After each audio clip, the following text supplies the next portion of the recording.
Salam əziz izləyicilər, bu videoda atomun quruluşu, dövrü qanun və dövrü sistem mövzusundan qəbul tipli 15 sual izah edəcəm.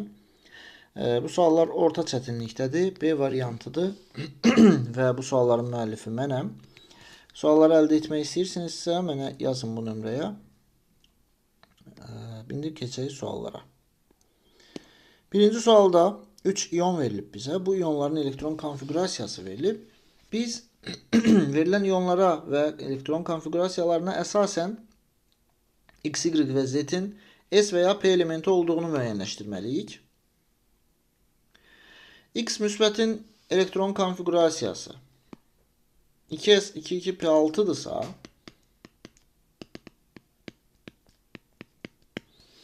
deməli X'in özünün elektron konfigurasiyası 3s1'dir. Çünki bir elektron veriləndən sonra bu qalıb. Eğer bir elektron verilməsəydi 3s1 olardı. Yəni X S elementidir. C və D cavab ola bilməz.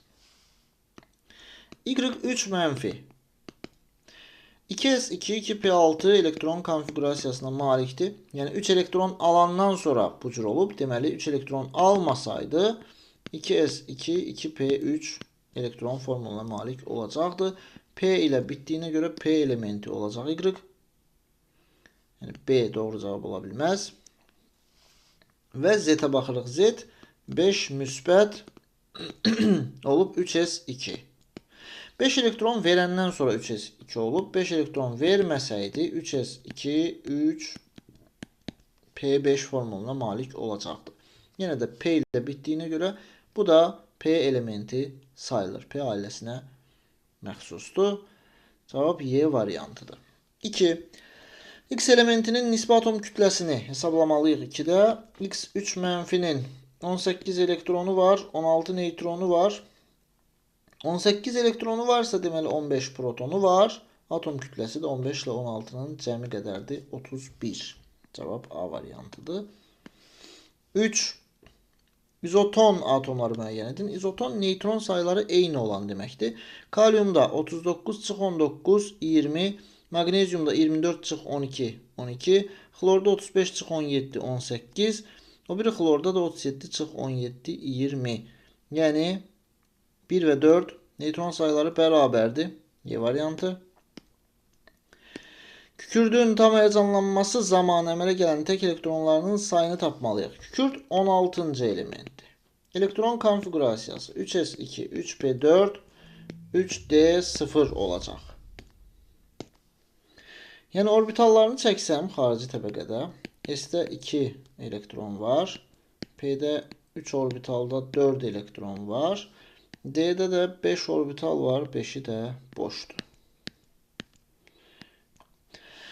İndi həyəcanlanma zamanı P'dəki dolu orbitaldan birini silib yazacağıq D-yə. Həmçinin ikinci mərhələdə S-dəki dolu orbitaldan bir elektronu silib yazacağıq D-yə. Qaldı ancaq tək elektronlar. Biri burada, üçü burada, ikisi burada. Deməli 6 tək elektron olacaq. Cavab D variantı. 5-ci sual. 52 X elementinin 28 neytronu olarsa X2 müsbət iyonunun proton və elektron sayını hesablayın deyir. X52 28 neytronu varsa deməli 52 çıx 28 qədər protonu var. 24. Və deyir X2 müsbətin neçə elektronu var? Elektron da olacaq 22. Proton 24, elektron 22, cavab Y variantıdır. 6. XO3 mənfinin 42 elektronu var. Biz X5 müsbətin elektron sayını tapmalıyıq. İndi buna əsasən deyirik ki, X'in elektron sayı X'dir. Ya da A deyək buna. X'in elektron sayı A'dır. 3 oksigen var, hərəsinin 8 elektronu. Bu edir 24. Bir də bu mənfi var. Elektron alır bir dənə. Bərabərdir 42'yə. Buradan A bərabərdir 17'yə. Yəni X elementinin özünün elektronu 17'dir. Protonu da 17'dir neytral halda. Ama X5 müsbətin neçə elektronu var? Təbii ki 12 elektronu var. Cavab B variantı. 7-də deyir. Hansı elementlər əsas yarım qrupda yerləşir?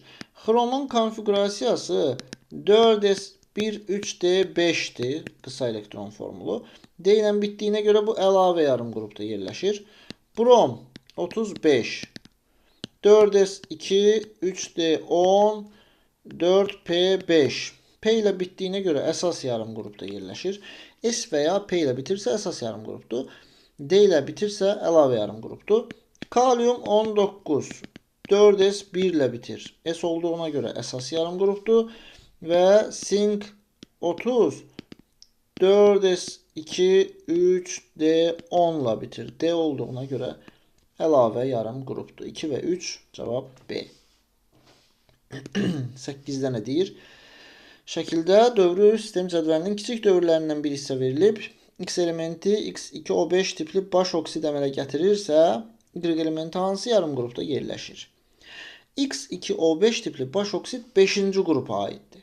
Deməli, bura 5-ci qrupdur. Bura 4-cü qrupdur. Bura 3-cü qrupdur. Bura 2-ci qrupdur.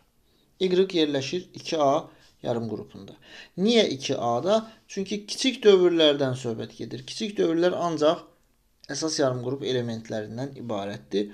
Orada əlavə yarım qrup elementləri yoxdur. 9. Hansı elektron konfigurasiyaları xlor atomunun həyəcanlanmış halına uyğun gəlir? Xlor 17. Normal halda 3s2, 3p5, 3d0'dır konfigurasiyası. Yəni S'də cüt orbital, P'də 1, 2, 3, 4, 5 elektron var. D'də 5 orbital var, 0 elektron. İndi həyəcanlanmasına baxsaq, buradan bir elektronu bura versək, nə olur? 3s2, 3p4, 3d1 olur.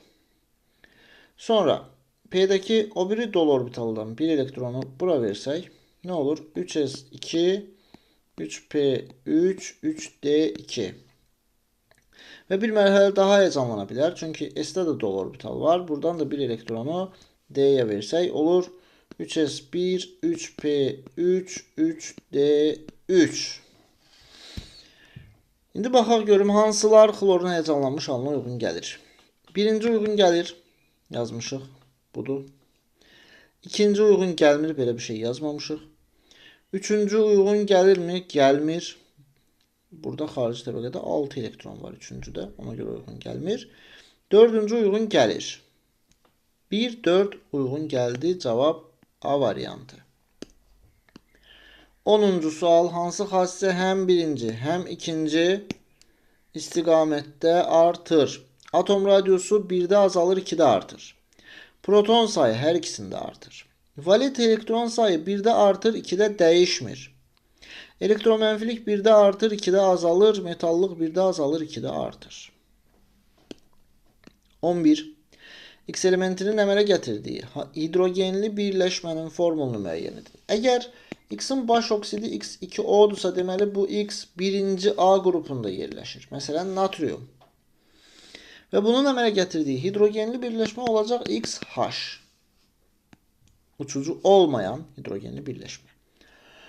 Verilmiş elementlərdən hansının elektromənfiliyi daha çoxdur? Təbii ki, florun. Ən elektromənfi element flordur. Ona görə cavab flordur.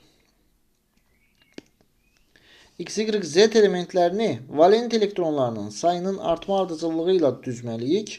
X 13-cü arkadaşdır.